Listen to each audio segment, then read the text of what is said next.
First of all, I would like to say I'm really quite humbled about receiving this honor, and I do appreciate it, and I want to thank all involved. I guess the best way I could start and say a few things is, and I've said this before, it's if you've ever driven down a country lane and you've seen a turtle on a fence post, you know it didn't get there on its own. And I would like to say that there are many people in my life that had a great influence on how my life has turned out.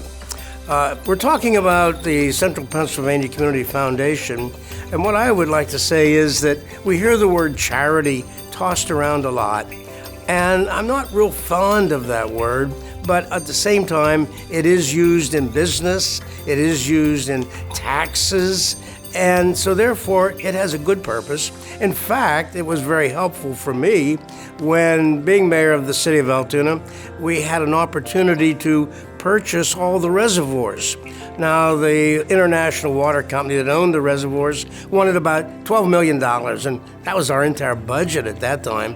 But what I suggested was that if we paid for it, they would have to pay a lot of taxes, which they agreed. But I said to them, if you give it to us, then you get a big tax deduction, and the results are the same as if we paid you. And so they agreed, and actually we got that entire water system for $1 million, and it was worth today over $200 million and growing. So using charity planning, estate planning is really good. But I would prefer to think that my interest in giving, and along with my wife, Judy, is more because of love. You see, in my business, I sold a lot of life insurance and did a lot of financial planning, and I discovered that when people do that, it's because they love someone. You know, I really do think giving is spiritual. I really do. I think that the people who have learned to give truly are happy people, and they're blessed people. And I think that's exciting. It's so exciting to see someone who doesn't have much, but starts something. And it seems before long, it's growing, and it's growing, and smiles. I remember one couple, they were farmers. And I remember they were sitting down, going through applications for people they were going to give scholarships to. And the lady looked up and said, quote, "This is the happiest time of my life when I'm sitting here looking at these young people that I can give a scholarship to." She looked forward to it. Isn't that exciting? Isn't that exciting?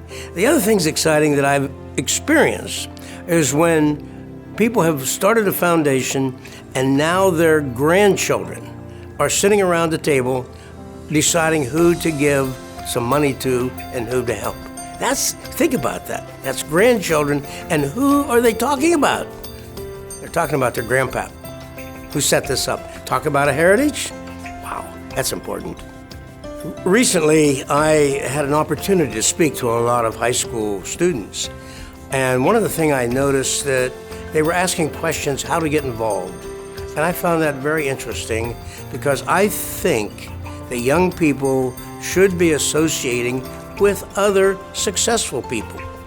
Most successful people I've met have been involved in their communities. They're involved in their businesses. These are the people that have high character, they care about the community, and I think that young people, when they join these groups, are getting to meet successful people with high character, high integrity, and boy, can you grow when you're around those kinds of people. So I encourage them really to get involved. I think it's so very important. The impact that I think the foundation or any organization like this has in a community is that it gives people the opportunity to express and care about the things that are important to them. Not so much to those who head up the organization, but what do I care about? What's important to me? And if we can develop a program that does that, and it works, I think we have. And finally, I would like to say the spiritual aspect. Growing up in church, my parents were very poor, but hardworking and loving, and they taught me to give. They taught me that was important no matter how much I had or how little I had, give a little bit. If you had a little, give more if you have more. And so I sort of added that as a spiritual aspect of my life as to giving also unto the Lord. So I'd like to sort of sum this up by saying this foundation, the Central Pennsylvania Community Foundation, has taught us how to give, but it also enables us to give. And I love that part of it. And I'm so excited that over 288 average people in Blair County have started their own foundation, and I'm excited to be a part of it. So my thoughts are really, when you give and learn to give, it seems that the giver is the person that is blessed more and enjoys it more even than the recipient. And I like the idea that we give because we love, we care, and we want to share how we've been blessed. And that is very important to me. As far as my situation is concerned, I'm not too much worried about the future. I'm having too good of a time now.